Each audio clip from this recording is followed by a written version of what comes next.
In this video, we're going to discuss on how to create a basic text field using Sketchbook2 Software on your MarkinBOX unit.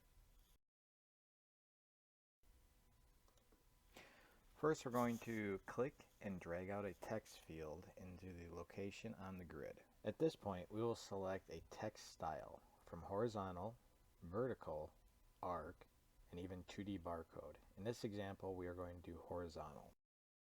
Our next step is going to be typing in the information you would like in your field.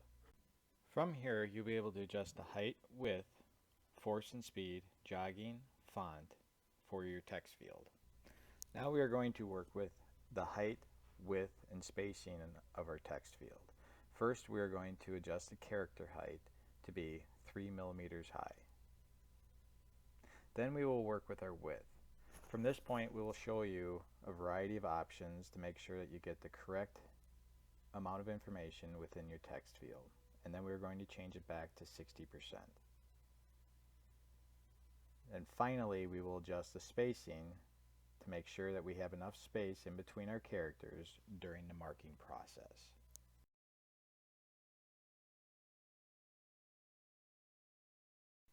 Now we are going to adjust the force and speed. We have a variety of default options. With force, we have strong, medium, and soft. And for speed, we equate that to the resolution of the dots. Fast is going to be a little bit more on the dotty side.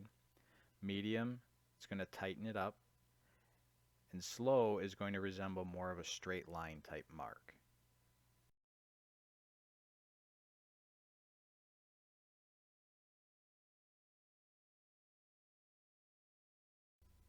Now let us set up the location of our text field. Using the jogging, we can change the X and Y axis, as well as changing the angle of the text field.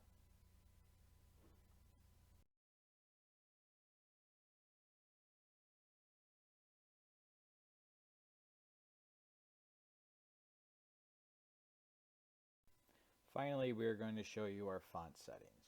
From here, you want to keep in mind marking time. We have the ability to change to a PC font, which allows you to use any type of Windows-based font. Then we have our MB font, which will be more of a box type, and then our 5x7 font. And you will notice the marking time changes based on your settings. Once you've made all of your setting choices, now we can finally mark. Click the Start button at the top left-hand corner.